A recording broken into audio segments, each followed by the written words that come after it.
Et elle regarde les fleurs qu'elle a plantées, celles qu'elle a semées. Elles bougent doucement au gré du vent. De temps en temps, une abeille vient se poser, butine, et puis repart. Ça fait 8 semaines qu'elle a presque plus bougé de chez elle, sauf pour les courses et les promenades quotidiennes.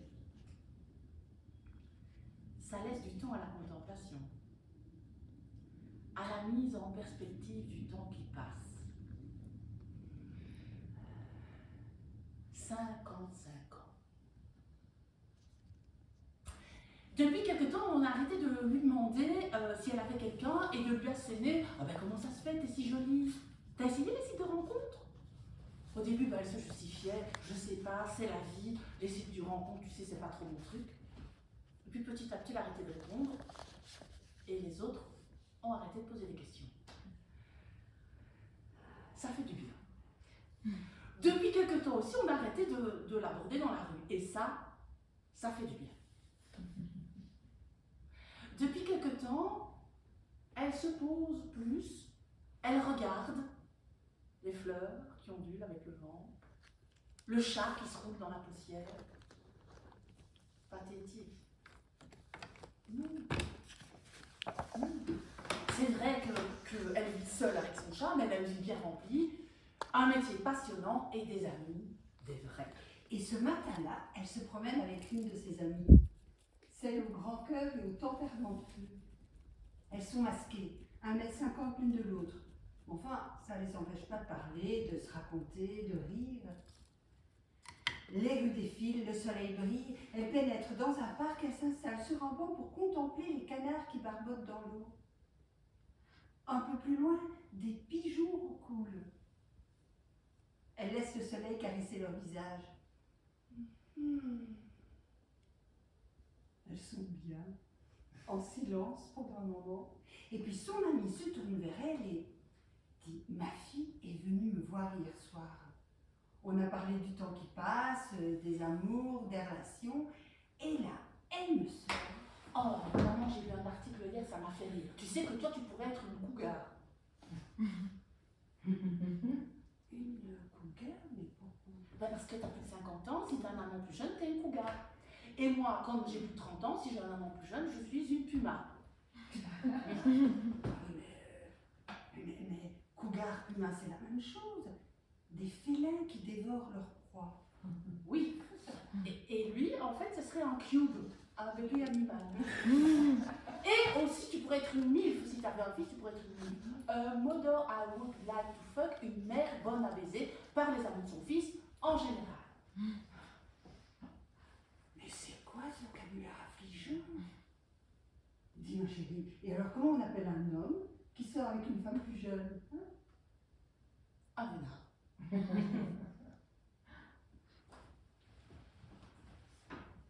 C'est pas facile de vieillir, hein? C'est pas facile. Moi, parfois, dans la rue, j'ai l'impression d'être transparente. Comme si les regards me traversent et moi, je suis pas là. Plus d'intérêt, plus d'importance. Moi aussi, j'ai essayé les sites de rencontres. Alors, ceux qui m'ont répondu, ce sont des très, très vieux.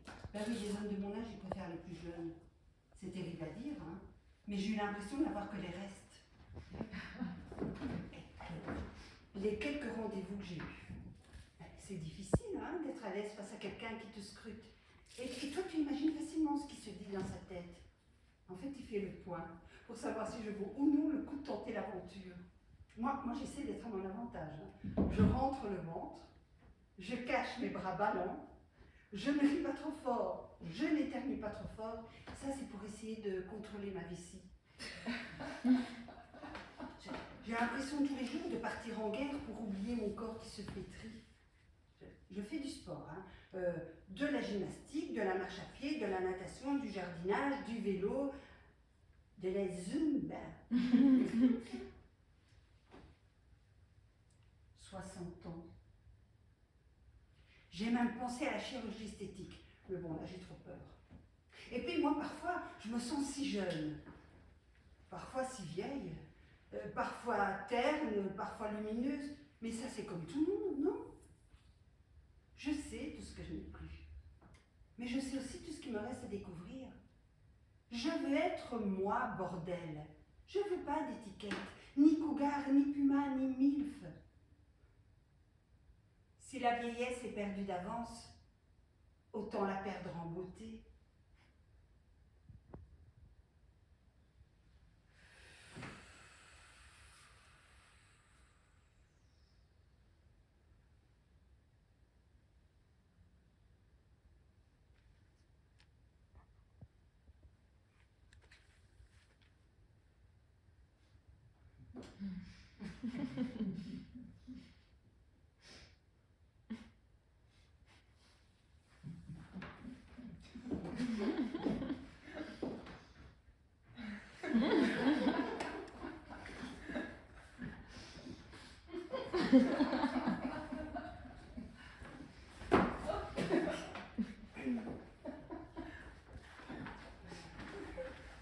Et la soirée s'est poursuivie. Dans les rires et dans les pleurs. On s'est dit des choses qu'on ne s'était jamais dites avant. Elle m'a parlé de ses amours, bien sûr. Mais de son métier aussi. Elle n'y croit plus vraiment.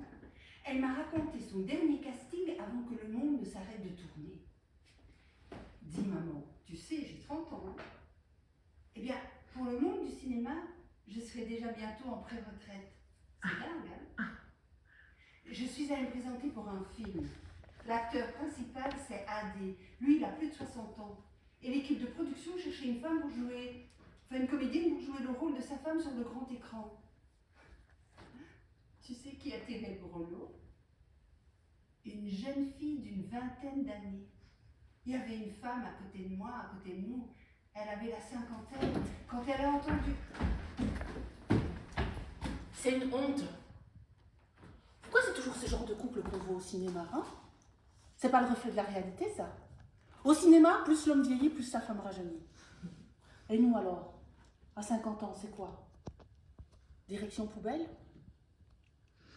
J'ai 52 ans et je suis devenue la femme invisible.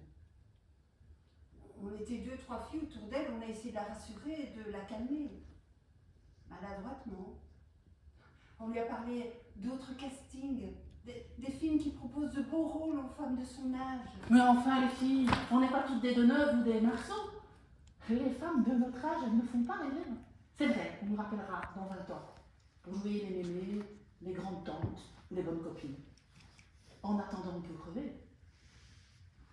À quand un producteur ou une productrice qui aura le courage de proposer un rôle principal à une sexagénaire normale?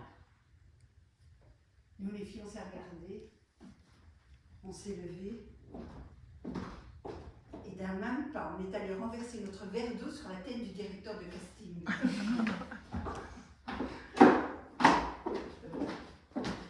C'est un peu con, hein. Ça nous a fait du bien. Puis on a pris le bras de la femme invisible et on est sorti la tête haute. Même si à l'intérieur, ça tremblait fort. Hein. Et on a rejoint le combat. On a signé le manifeste pour sortir de l'invisibilité les actrices de 50 ans et plus. C'est un véritable combat. Hein. On essaie de faire bouger les choses, on informe, on écrit, on exige parfois. Et surtout, on ne désespère pas qu'un jour, ce qu'on voit sur le grand écran se rapproche davantage de la réalité. Jeune femme, jeune fille qui entrez dans la vie, on a envie de vous chanter, ne vous laissez pas leurrer. Vous aussi, un beau jour, vous aurez 50 ans. Impossible, en effet, de lutter contre le temps.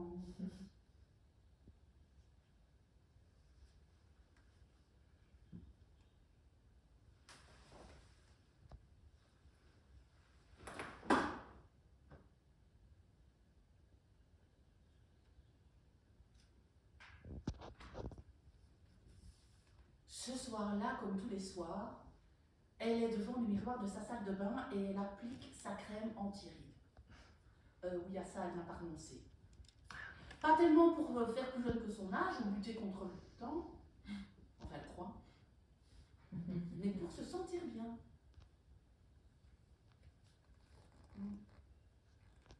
Le bas de son visage est un peu flou. son cou moins ferme, et le haut de ses bras un peu mou. Ça y est, hein? Elle est vieille. C'est pas facile de vieillir, comme dit son ami. Aujourd'hui, on vous invite à être bien tel que vous êtes, mais on vous fait bien comprendre que c'est quand même mieux si vous pouvez être mince ou le rester, joli et paraître moins que votre âge. Alors elle se fait un grand sourire dans le miroir, elle est en voie de s'en fiche. Pas tout à fait en bonne voie, mais en voie.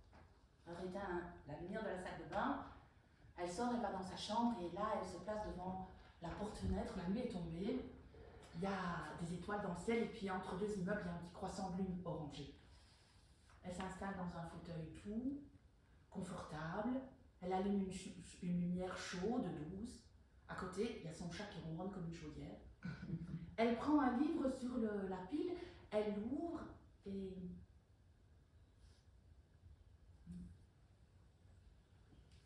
son esprit s'en va loin de cette chambre.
La nuit tombe sur les jardins de l'hôpital et les arbres sont noirs et sans feuilles.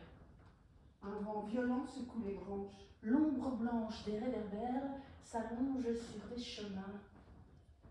Une ombre, enveloppée d'une longue cape noire, déambule sous les arcades de la promenade. Sous le capuchon, le visage d'une femme, ridée, creusée de cernes, encadrée de longs cheveux gris légèrement ondulés. Deux grands yeux bruns brillent dans l'obscurité.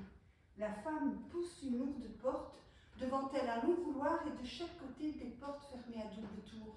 Silence profond. Pas un cri. C'est rare. À cette heure-ci, la nuit, tout le monde dort, assommé par les médicaments. La silhouette avance sur le carrelage noir et blanc. On dirait qu'elle glisse, ou plutôt qu'elle flotte dans le couloir du secteur des mélancoliques. Toutes les nuits, Elisabeth marche contre ses insomnies. Oh, elle a jamais bien dormi, mais depuis quelque temps, elle ne dort presque plus du tout. Elle pousse toutes les portes, elle grimpe les escaliers, les redescend. Elle écoute le silence de la nuit, le souffle de l'hôpital, celui des hystériques, Des épileptiques, des mélancoliques, des maniaques. toutes les nuits silencieuses comme un chat, Elisabeth marche. Tout a commencé le jour de ses 53 ans. Ce jour-là, un beau jour du mois de juillet, ça fait 1 an exactement qu'elle n'a plus ses règles. Elle se revoit, assise dans la bibliothèque, un livre ouvert sur les genoux, et son fils entre dans la pièce. Il s'installe en face d'elle en silence. Alors elle sait ce qu'il va essayer de lui dire. Qu'il faut qu'elle se remarie, qu'elle ne peut pas rester vivre toute seule dans cette grande maison, Que sa manière de vivre fait jaser. qu'il est inquiet pour elle. Que lui, personnellement, il s'en fiche si elle sort seule. Même si elle voit des hommes plus jeunes, mais son frère aîné, son oncle... Ne t'inquiète pas, tout ira bien. Mais non, maman, tout n'ira pas bien. On te prend déjà pour une folle. Quand je serai partie, qui sait ce qu'ils feront pour te faire rentrer dans les rangs? Dans le couloir de l'hôpital, le plancher grince doucement. Elisabeth se retourne et derrière une porte entrouverte, elle voit des cheveux blonds ébouriffés, des grands yeux bleus bordés de cernes noires. C'est la petite Jeanne, en longue robe de nuit blanche. Elle lui fait un grand sourire, Elisabeth fait... Et elle continue sa route. C'est à partir de ce moment-là qu'elle n'a plus eu la paix. Pourtant, l'âge venant pour elle, ça a été plutôt comme une délivrance. Ah oui, plus de linge gorgé de sang à confier pour qu'il soit lavé en toute discrétion. Plus de crainte d'avoir des enfants. Et puis, on ne la voyait plus. Donc, ça lui laissait la liberté de sortir seule de la maison quand elle voulait. Une liberté de penser aussi. Mais pour son entourage, ça a sonné comme une sentence de mort. Ah, c'était plus une femme. C'était devenu une vieille, inutile. Il est 6 heures du matin. Le soleil se lève déjà et Elisabeth est devant la fenêtre de sa chambre.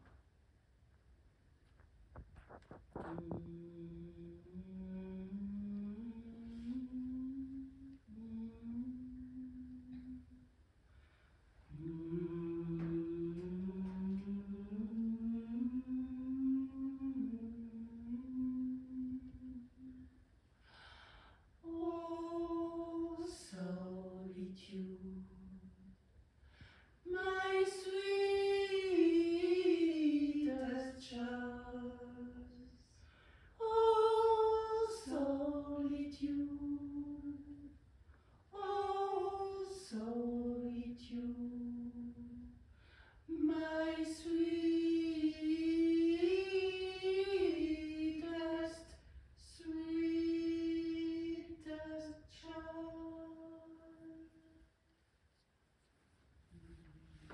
Derrière elle, dans le couloir, elle entend les pas qui résonnent, ce sont les infirmières. Les portes s'ouvrent les unes après les autres. C'est bientôt l'heure du petit déjeuner.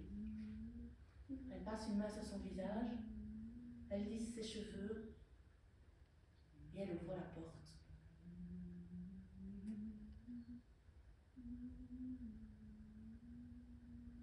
L'une après l'autre, les femmes sortent de leur chambre cellule.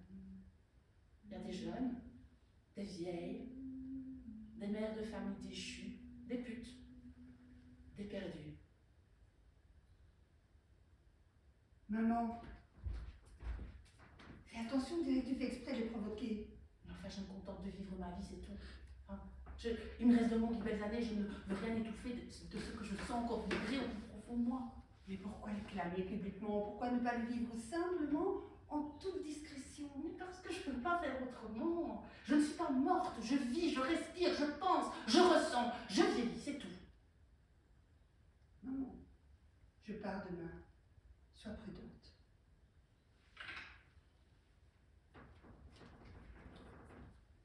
Un grand réfectoire bordé de tables de bois, et assis sur les bancs, les femmes.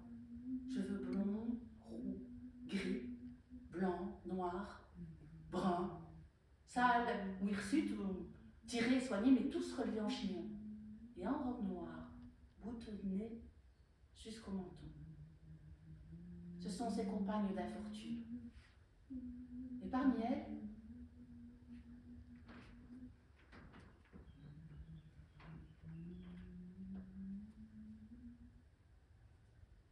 la petite Jeanne.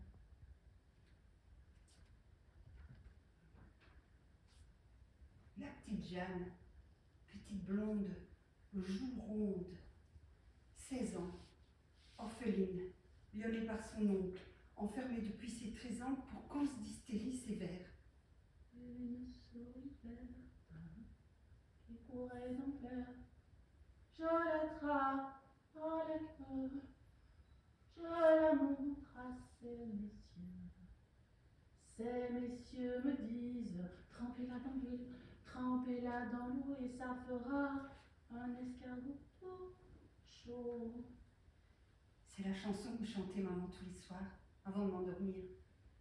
J'étais bien avec maman et papa. Depuis qu'ils sont morts, je n'ai plus dit un seul mot. Tante Margot et oncle Gustave m'ont pris par la main et m'ont emmené dans leur grande maison. Certains soirs, oncle Gustave il vient dans ma chambre pour jouer au fantôme. Mais il dit que je dois rien dire à tante Margot, c'est un secret entre lui et moi. Il se met dans le lit à côté de moi, il me donne la main et reste comme ça longtemps. Et puis il s'en va. Tante Margot est partie au sanatorium pour une cure. Oncle Gustave m'a dit on va bien s'amuser ce soir, Jeanne. J'étais contente, il est venu dans ma chambre, il a joué à me chatouiller, moi j'ai ri, puis c'est devenu trop, je voulais qu'il arrête, il a continué, il a mis les mains partout sur moi, moi j'ai eu peur, j'ai crié comme une petite souris, il a continué encore, le sang coule sur ma cuisse, et moi je hurle encore.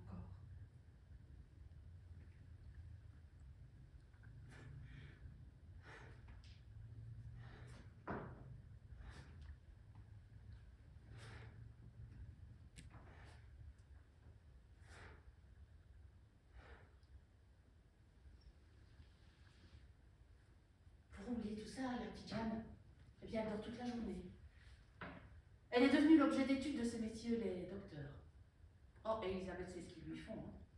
Les amis de son mari ont assisté aux fameuses séances, celles où Charcot place ses patientes en état d'hypnose pour leur refaire vivre leur crise d'hystérie. Ils en parlaient très joyeusement. Jeanne, Jeanne, il est temps, le docteur t'attend. Jeanne se redresse. Un sourire illumine son visage, c'est qu'elle est fière. Le docteur s'intéresse à son cas. Elisabeth, elle baisse la tête. Elle sait qu'il ne sert à rien de se révolter. Sinon, elle sera droguée et enfermée à double tour dans sa chambre, comme quand elle se révoltait encore. En face d'elle, Louisa. Elle lui fait un clin d'œil discret et un signe de la tête. Les deux femmes se retrouveront dans le grand salon. Elles se pencheront l'une vers l'autre pour discuter pendant que leurs compagnes s'affaireront autour de la tenue pour le bal de la mi-carême. Louisa, 60 ans, mère de famille nombreuse, enfermée par son mari parce qu'elle s'est emportée contre ses nombreuses infidélités. Louisa, c'est l'amie, la seule à qui elle peut faire confiance. Déjà 3 ans qu'elles sont enfermées là. Fin du petit déjeuner, en rang 2 par 2, sagement, les folles prennent le chemin de la grande salle commune. Alors, la grande salle commune, une grande table pour les infirmières, des bancs capitonnés pour les folles, et dans un coin, des valises ouvertes, débordantes de vêtements colorés. Ce sont les costumes pour le bal de la mi-carême. Louisa et Elisabeth vont s'asseoir sur un banc éloigné. Plus que 5 jours. 5 nuits encore. 5 nuits d'insomnie à parcourir les couloirs de l'asile. 5 nuits à repasser dans sa tête le plan de l'hôpital et les portes dérobées du jardin. 5 nuits à se rappeler de ce fameux soir où un ami de son frère, un médecin, parlait des femmes ménopausées. Elles perdent de toute grâce, elles se masculinisent. La sexualité à leur âge est à bannir. C'est ce soir-là qu'elle n'a pas pu s'empêcher de dire tout ce qu'elle pensait tout bas depuis bien longtemps. De cette théorie imbécile qui lie les maux qui touchent les femmes à la ménopause, les bouffées de chaleur et les changements d'humeur à une vie dissolue et qui les enterre parce qu'elle ne procrée plus. Bon, elle s'est emportée un peu, hein. Juste le temps de devenir un peu rouge. Elle s'entend encore brosser la voix et dire « Les femmes ne sont pas des machines à faire des enfants !» Et il y a une grande liberté sexuelle après la ménopause et c'est ça qui emmerde les hommes. Les bouffées de chaleur n'a rien arrangé, hein. C'est vrai. Elle croit encore avoir parlé des femmes brûlées parce qu'elles en savaient plus que les hommes.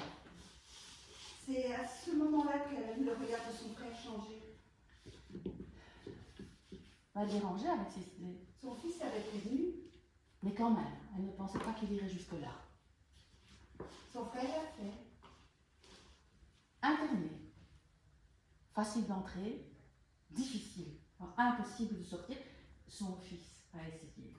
Les deux amis fouillent dans la valise de vêtements pour donner le change.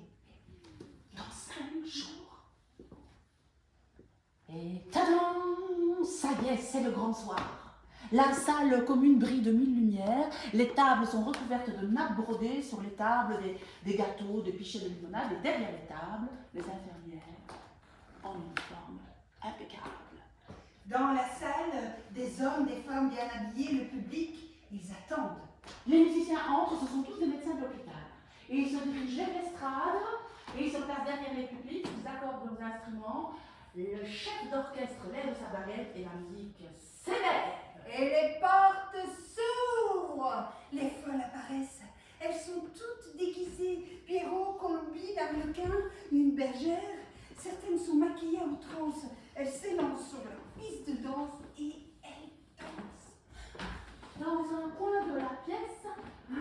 et Elisabeth contemplent l'assemblée. Les infirmières, elles, font service et surveillent les folles du coin de l'œil. À côté d'elles, une porte qui mène sur les couloirs. Ils seront vides à cette heure-là, elles le savent. Reste à arriver jusque-là sans se faire remarquer.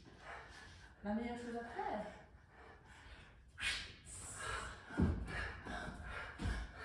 Danser comme les autres. Après la première danse, Louisa et Elisabeth sont de l'autre côté de la piste. Mais la porte est encore à 5 ou 6 mètres.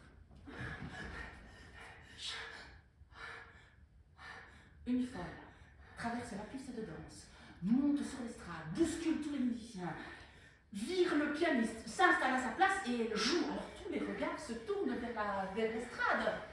Louisa ouvre la porte, disparaît dans le couloir et Elisabeth la suit.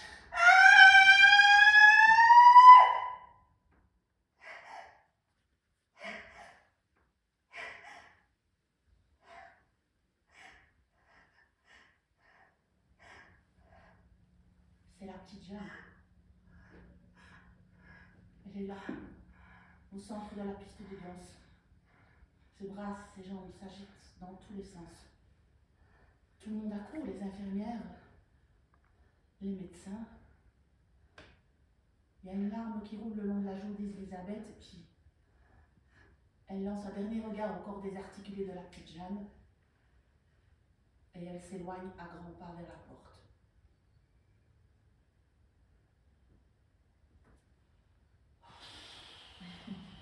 Quelle nuit! Elle a l'impression de revenir de loin. Le soleil est déjà levé depuis longtemps, les oiseaux chantent, son chat miaule, il a faim. Alors elle se lève et elle descend se préparer le petit déjeuner. Café sur la terrasse et méditation sur l'âge venant. Alors, avoir 55 ans, vivre seul, être célibataire, n'avoir besoin de personne pour vivre sa vie et avoir des idées bien arrêtées sur le féminin, c'est sûr ou quasi sûr, hein, si elle avait vécu fin du 19e siècle, elle aurait été internée par son frère ou ses enfants. Comme sexe-femme. Finalement, c'est pas si mal de vivre ici, maintenant.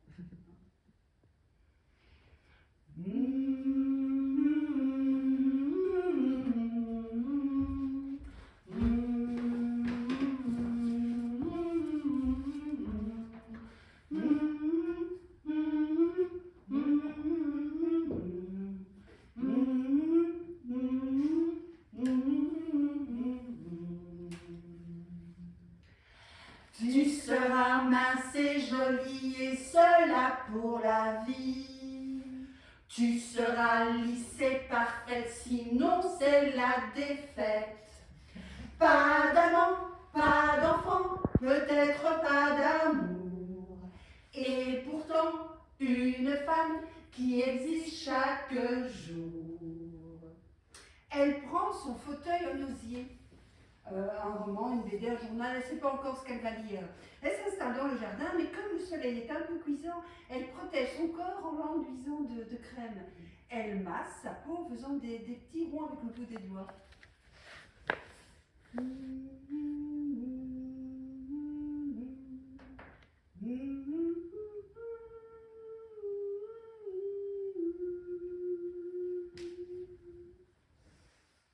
Ses mains sont douces. Sa peau sent bon. Ça fait longtemps maintenant qu'elle n'a plus été touchée par un autre, une autre. Est-ce que ça lui manque? Ben le sexe, non. Mais non, elle n'en a plus envie, en tout cas elle s'en passe. Ces fameuses hormones, sans doute.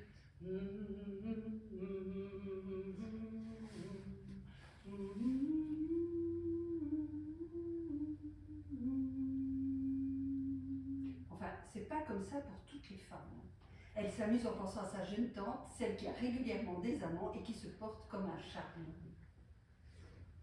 Elle, ce qui lui manque, c'est la complicité amoureuse, la tendresse, le partage. Cette intimité-là, oui.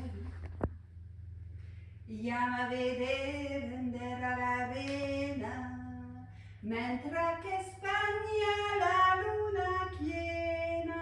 Mentre che spagna la luna piena.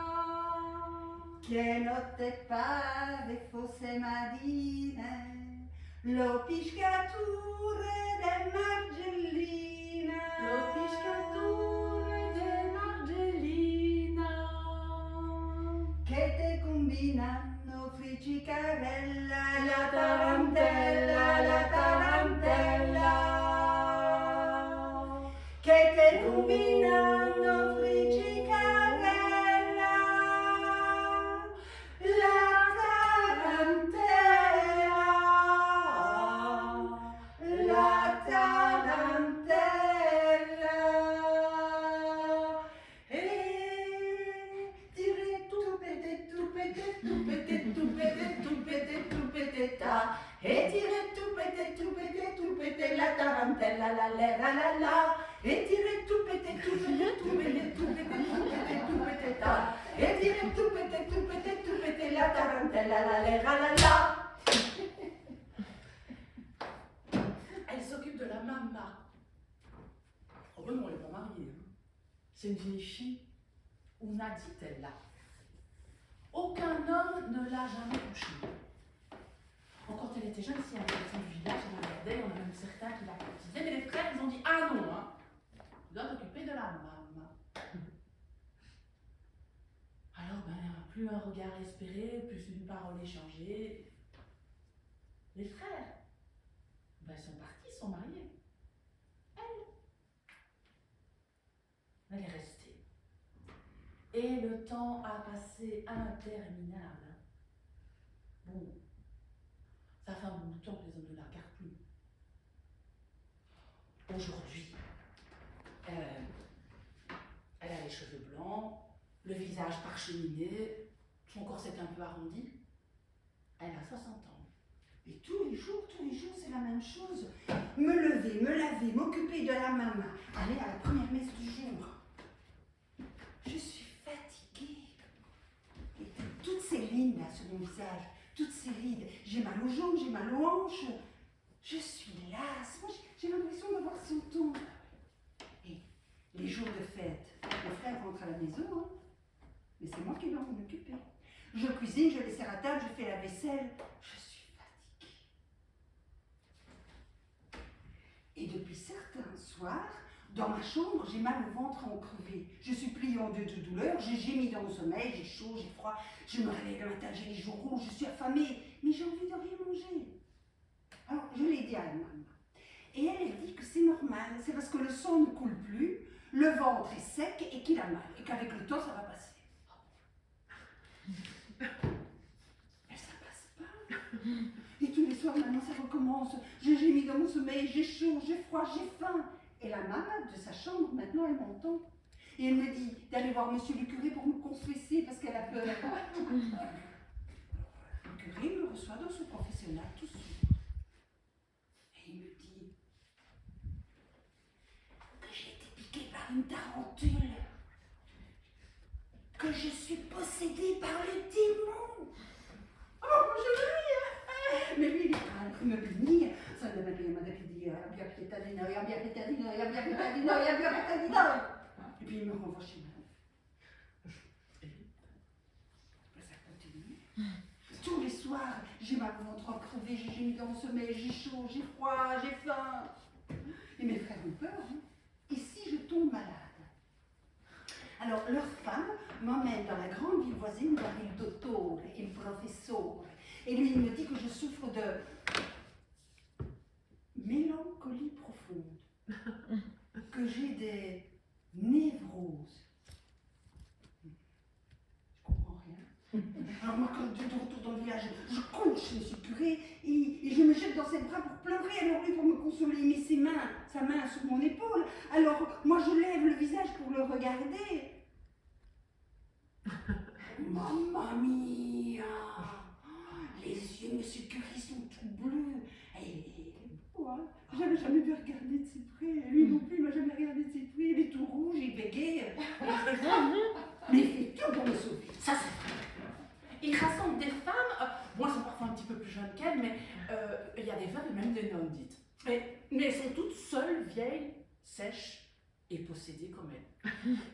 Il invite les musiciens des villages alentours, alors il y a tambour, tambourello, guitare, mandoline et accordéon, et il rassemble tout le village.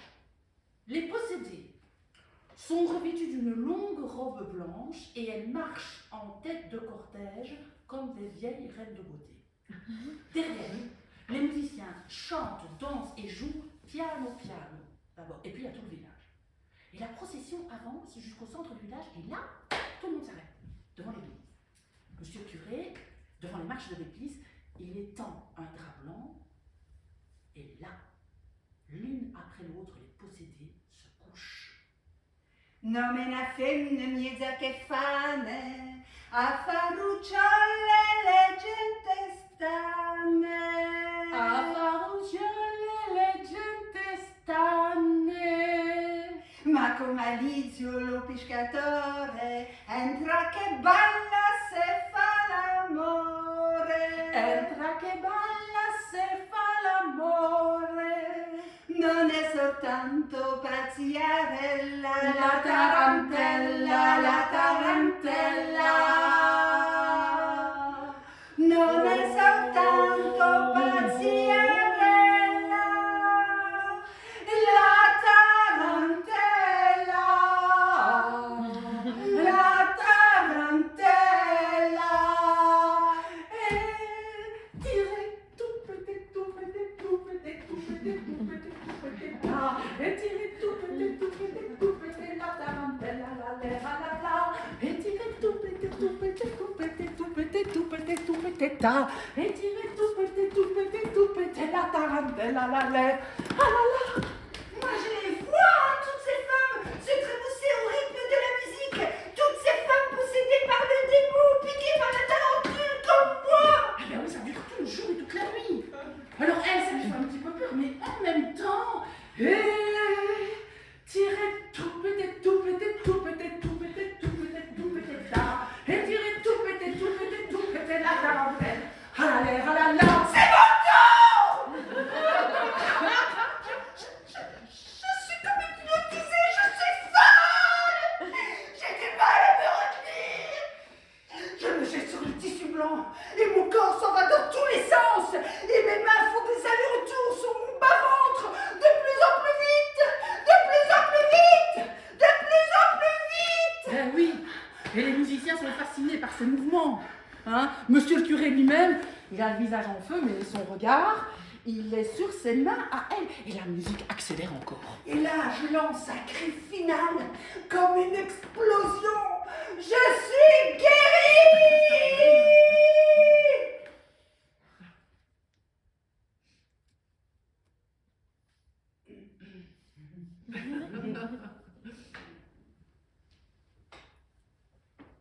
La maman m'attend sagement à la maison. On me ramène sur un brancard et le curé confirme ma guérison. Il a l'air fatigué, il est tout pâle, ses yeux ne quittent pas le sol.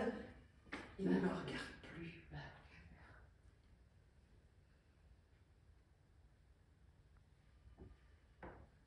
Le temps passe.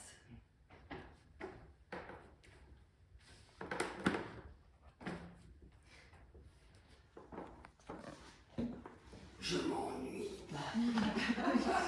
Alors certains soirs, je sens la tarentule qui revient me piquer. Ah oui, j'en ai ça.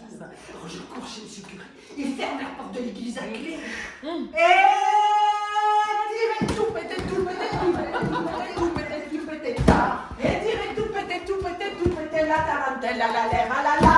Et tirez tout pété, tout pété, tout pété, tout pété, tout pété, tout pété, ta. Et tirez tout pété, tout pété, tout pété, la tarentelle, la la lèvre, la la. C'est une vieille fille, C'est moi. Una dit-elle, elle s'occupe de la maman. Mais de temps en temps, monsieur le curé lui demande de venir à l'église. Attention, hein. Nettoyer le sol, passer les poussières sur les statues, ranger les cierges, lui préparer à manger. Et en échange, il lui donne quelques livres. Peut-être qu'un jour, quand la maman ne sera plus là, elle partira en voyage.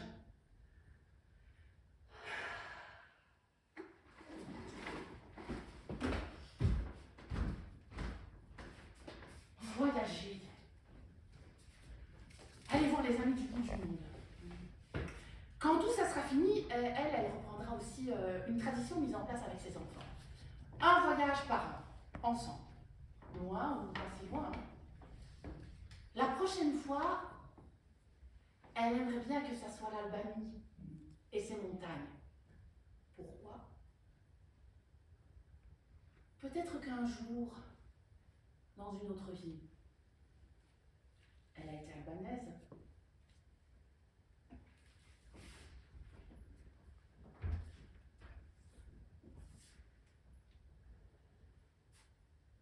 Il roule le long d'une rivière. La camionnette brimballe sur le chemin. Tout autour de lui, des arbres touffus, vert foncé, des fougères épaisses, des petits chemins recouverts de feuilles mortes. Tout autour de lui, les montagnes. Par la fenêtre ouverte, ça sent la sauge, le thym, l'humus, la pluie fraîchement tombée. Sur le siège, à côté de lui, un homme, du même âge, au regard doux et rieur, et un chien, un grand chien noir. Et à l'arrière de la camionnette, des bouquets de plantes médicinales. Le temps a passé si vite, 50 ans déjà. Diloré se penche sur son volant, il lève les yeux sur ces montagnes, au loin le vol d'un rapace. Il regarde l'homme assis à ses côtés et lui sourit, l'homme lui sourit aussi et il caresse le chien. Devant eux, un petit chemin de terre, caillouteux, boueux, et tout au bout du chemin, la maison de famille. C'est là que Diloré est né et qu'il a grandi entouré des siens. Il arrête la camionnette au bas du chemin, il regarde la maison familiale un long moment, puis il fait démarrer le moteur et il s'en va, sans plus un regard vers l'arrière. Il ne reviendra plus jamais.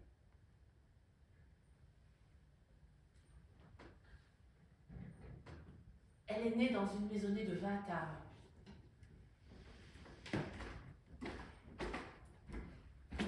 Sa mère lui a donné naissance un soir d'hiver, entourée des sœurs de son mari. Et il paraît qu'elle n'a pas pleuré. Comme si elle savait déjà qu'elle devrait se montrer discrète pour vivre la vie qu'elle voudrait vivre. Une petite fille, après la naissance de 5 garçons. Personne n'a crié de joie, personne n'a fait la fête. C'est qu'une fille. Quand on a été la présenter à son père, il l'a prise dans ses bras et il s'est passé une chose étonnante. Il l'a regardée droit dans les yeux, des yeux noirs, profonds.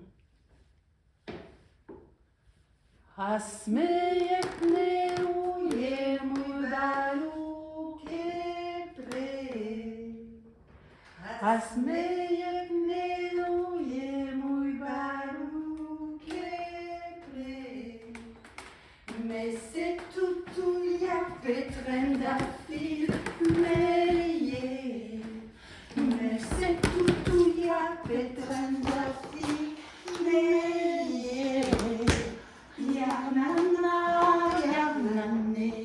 yarnana, motiketchene, yarnana, motiketchene,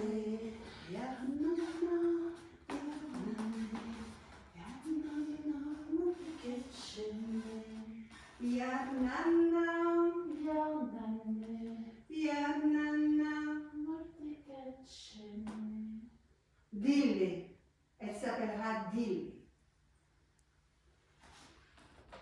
Depuis qu'elle est toute petite, elle sait le choix qu'elle va faire. Elle aime courir dans les prés avec les garçons. Elle aime grimper aux arbres. Elle aime se battre pour du rire et parfois pour du vrai. Elle aime partir dans la montagne avec les chèvres sans rien dire à personne pendant des heures. Elle déteste les tâches réservées aux filles et elle les jupe. Et elle se débat contre sa mère quand elle essaie de lui en enfiler une. Et elle apprend à lire en cachette avec son frère aîné pendant que tout le reste de la famille est au champ. Et elle se cache derrière les lourdes tentures de la Oda pour écouter le chef de maison, son père, prendre les décisions Le jour de ses 6 ans. Elle marche dans une forêt avec son chien préféré. Et de temps en temps, elle s'arrête. Elle écoute les oiseaux qui chantent, l'eau qui court et le bruit du vent dans les feuilles. Et puis elle reprend sa route et elle avance. Et au coin d'un chemin, il y a un vieil homme. Il est penché sur la terre, il gratte la terre avec un couteau. Alors elle s'arrête et son chien grogne. Qu'est-ce que tu viens faire ici, petite? Rien, j'écoute les oiseaux et toi, vieil homme. Je cueille les plantes qui guérissent. Je peux venir avec toi? Et depuis ce jour-là, tous les matins, Dilly, elle quitte la maison. Elle va rejoindre le vieil homme dans la montagne et la parcourt dans tous les sens, tous les jours de l'année, par tous les temps. Et il lui apprend les plantes qui guérissent. Alors, les feuilles de fougère bouillies avec de la menthe ou des feuilles de noyer. Ça, c'est pour les blessures et les contusions. Les orties. Les orties pour la sciatique. La camomille. La camomille pour les yeux. La sauge. Pour la toux. Et elle apprend vite. Tous les soirs, elle rapporte de gros bouquets odorants, du thym, de la sauge. Elle les suspend aux poutres dans la cuisine de sa mère pour les faire sécher, ou elle les fait tremper dans de grands pots en argile. Une odeur entêtante envahit toute la maison. Et le temps passe. Dilly a 14 ans. Et ce jour-là, c'est la fête à la maison. Adrian, le frère aîné de Dilly, se marie. Les invités sont arrivés la veille et on a séparé les hommes et les femmes, comme le veut la tradition. Dilly, elle observe sa future belle-sœur. Scylla, elle s'appelle. Ses longs cheveux noirs, chargés de fleurs et de perles blanches. Ses yeux maquillés de col, sa bouche rouge éclatante. Elle voit sa robe blanche, ses longs gants blancs, son voile blanc, ses chaussures blanches qui font comme des taches de lumière dans la salle sombre. Mais ce qu'elle voit surtout, ce sont les larmes qui roulent le long de ses joues, les traces de noir sur ses joues maquillées de rose. Elle est malheureuse, maman. Pourquoi on la force comme ça? Elle n'en a pas envie. Elle ne veut pas se marier à Adrian. Elle ne le connaît pas. C'est la tradition, ma fille. C'est la loi du canon. Ton frère et elle sont promis depuis leur naissance, tu le sais quand même. Et puis elle n'est pas vraiment malheureuse, rassure-toi. C'est comme un jeu. Elle fait semblant de ne pas vouloir quitter sa famille et de résister à ceux qui veulent l'emmener vers son futur époux. Pendant 3 jours, Scylla, elle reste debout à côté d'Adrian, la tête baissée, sans rien manger, sans rien boire. Pendant ce temps-là, les plats défilent, les boissons se succèdent, les hommes mangent et boivent. Et Dilly, elle observe tout ça de loin. À un moment, elle se lève, traverse la salle, traverse la cuisine, ouvre la porte et elle s'enfuit dans la montagne. Elle va s'installer sur un gros rocher. Elle regarde la nuit étoilée et ses montagnes. Jamais elle ne pourra vivre comme cela, elle le sait. Alors le lendemain, elle va voir son père. Sa mère pleure beaucoup, mais c'est décidé. Si je reste fille, je ne pourrai pas faire le métier de guérisseur. Et je devrais épouser un homme que je ne connais pas. Ma décision est prise. Je serai une Burnèche. La nuit est tombée sur le village et au centre il y a un grand cercle. Ce sont 12 hommes, les plus vieux du village. Ils sont assis sur les tabourets, les mains appuyées sur leurs genoux ou sur le pommeau de leur canne. Au centre du cercle, un feu, une pierre triangulaire, et de chaque côté de la pierre triangulaire, il y a une jatte. Dans une des jattes, une substance noire et visqueuse, et dans l'autre, un liquide blanc et crémeux. Dilly entre dans le cercle. Elle porte une longue robe blanche, les pluies frottent le sol. Ses cheveux sont dénoués sur sa nuque, ils tombent en cascade sur son dos, sur ses hanches. Elle s'approche de la pierre triangulaire, elle se met à genoux, elle plonge une main dans chaque jatte. Elle mélange le sang et le lait.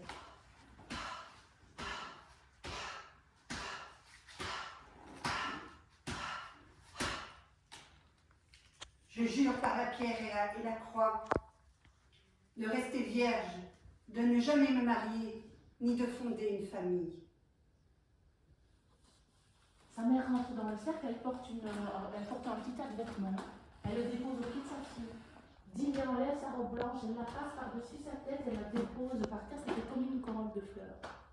En dessous, elle porte un petit pantalon bouffant et une bande de tissu enserre sa poitrine.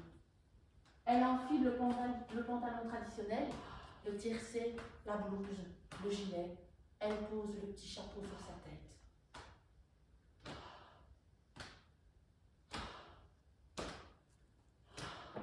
Le doyen fait signe au plus jeune homme de l'assemblée.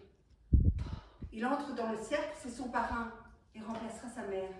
Un petit garçon apporte un bol d'eau, un autre petit garçon des ciseaux, une petite nappe blanche qu'il étale sur le sol. Le jeune homme s'approche de Dilly, elle ferme les yeux. Il coupe une mèche sur le front, une sur chaque tempe et une à l'arrière du crâne. Et il rassemble la chevelure. Dilly entend sa mère et pleure. Et il coupe. Les cheveux tombent en gros fagots sur le sol. Le parrain frappe 3 fois son crâne du plat des ciseaux. La parole est de chair, mais elle broie tout.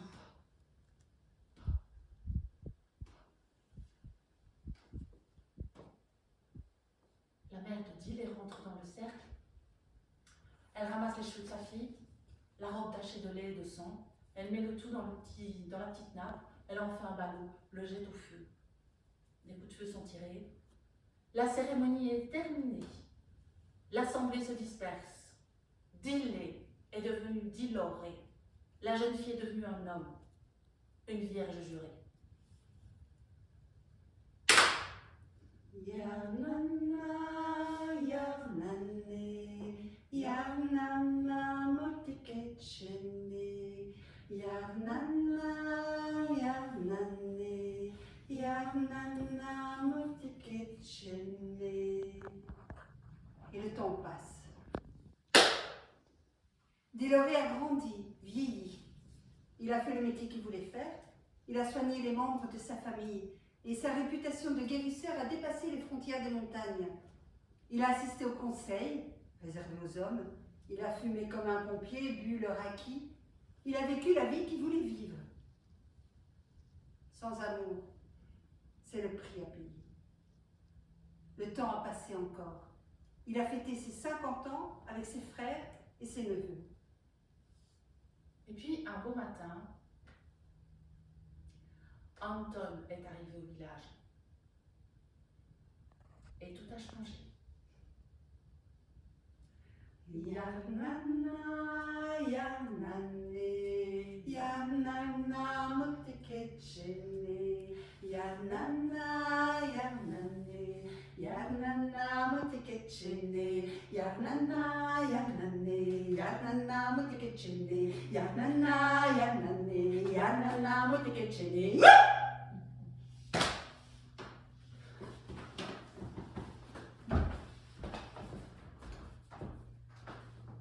Dire qu'elle voulait être un garçon quand elle était plus jeune. Mais, est-ce qu'elle aurait été jusqu'à renoncer à l'amour pour vivre comme un homme dans ces montagnes-là? En tout cas, aujourd'hui, elle sait qu'elle est bien dans sa peau de femme, même vieille et invisible. Ici, elle a le droit de revendiquer sa féminité et une certaine forme de liberté, même si elle le paye parfois et qu'elle en barre. C'est pendant cette période au ralenti qu'elle a décidé d'arrêter de poser son aîné, de porter des chaussures à talons régulièrement et de faire des régimes.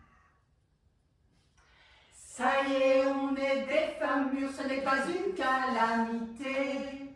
On a 50 ans bien sonnés, on veut les revendiquer. Cette société pleine de dictats à l'image souveraine. Nous les femmes, cinquantaine, toutes mises en quarantaine. Tous les matins dans le miroir, elle observe ses rides. Elle les aime. Mais oui, là, sur le front, Ça, elle les appelle ses rides d'amour. Ça, c'est quand elle pense à ses enfants. Alors, ses préférés autour des yeux, ça, c'est à force de rire avec ses amis. Et autour de la bouche, à force d'embrasser. Ses rides, ses souvenirs. Et elle contemple aussi le gris qui gagne sur sa chevelure. En fait, elle trouve ça plutôt joli. Elle entend encore sa coiffeuse lui dire « Tu vas prendre 10 ans, hein ?» Eh ben, elle prendra 10 ans. Et elle observe la nature de son jardin exposée, les cosmos en fleurs, les abeilles qui butinent. Elle se réjouit d'un nouveau bouton sur sa fleur de pivoine et de voir un rouge-gorge qui vient se nourrir sous le lilas, malgré la présence du chat. Elle pense qu'elle est en bonne voie. Elle se dégage doucement de toutes ces injonctions. Hein, bah oui, parce que la question du corps qui vit reste encore difficile. Hein. Arrêter de se trouver trop grosse, trop ceci, trop cela. C'est pas simple, hein. Mais ça vient. Doucement. Un balai de mésange, là, autour de ces rosiers. Il y en a une qui se détache du lot et qui vient se poser sur le fil à linge et qui la regarde droit dans les yeux comme ça. Quelques instants et puis l'oiseau s'envole.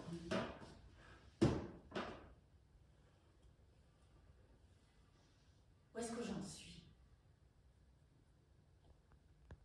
Est-ce que c'est l'automne de ma vie?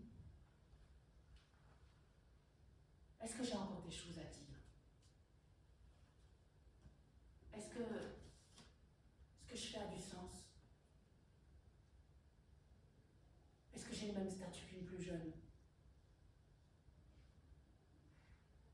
Et quand l'hiver de ma vie sera là, est-ce que ma parole comptera encore? Et puis, elle sourit en pensant à cette femme.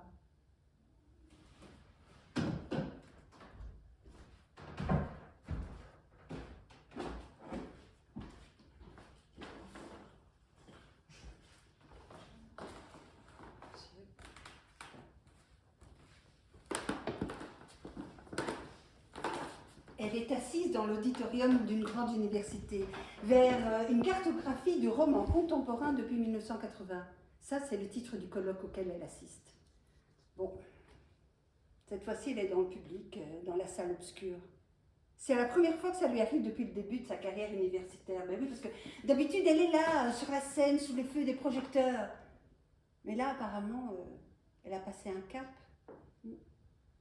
Parmi les invités internationaux, une jeune femme expose avec assurance une démonstration sur la vacuité de la production romanesque contemporaine, qu'elle juge nombriliste et psychologisante. Elle, dans la salle obscure, mais elle boue. Oui, ça m'énerve ces généralités. Alors je ne dis pas tout, bien sûr, mais moi, l'ancienne spécialiste de la question, je boue. Alors je ne peux pas m'en empêcher.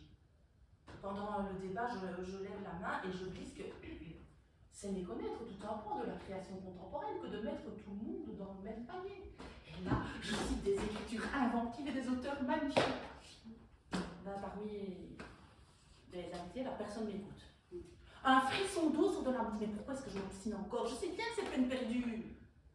À la fin du colloque, elle retrouve les participants dans le hall de l'hôtel 4 étoiles où elle lui a un drink en l'honneur des invités.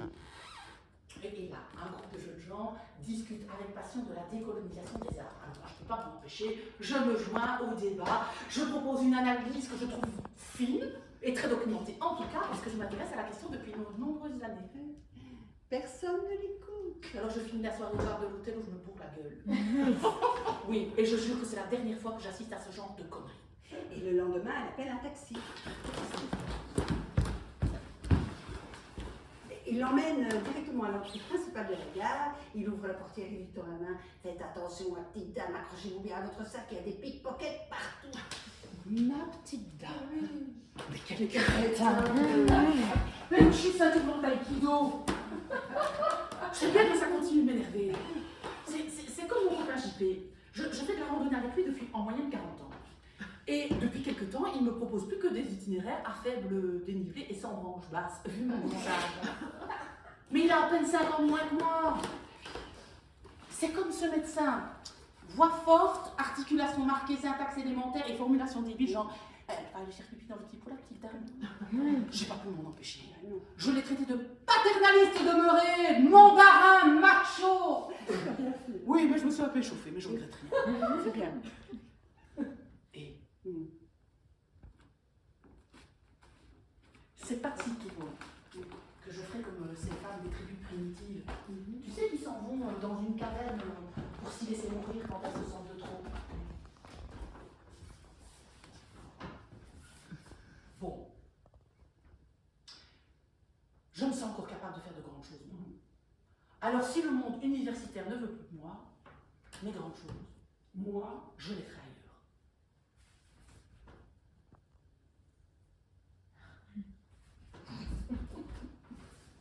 Et le temps est passé. L'hiver est revenu et puis l'été s'est installé, les rues sont redevenues bruyantes, les voitures nombreuses et nerveuses. Elle a repris un rythme effréné. Alors, le travail, la maison, les amis, les sorties, le jardin, le chat. Ces journées sont bien remplies.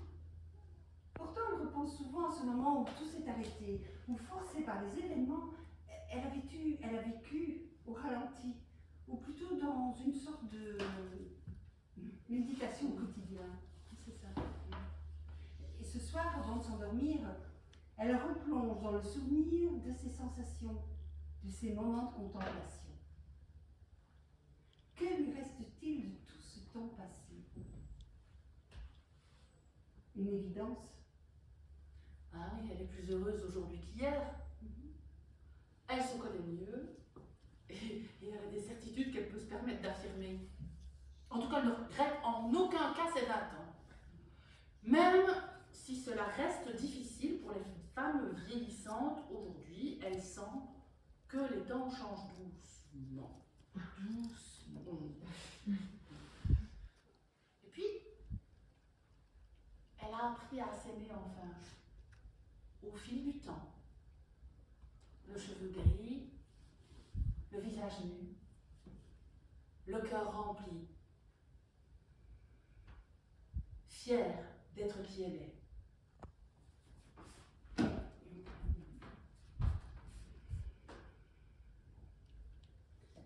Nous sommes toutes les petites filles d'une grande sorcière.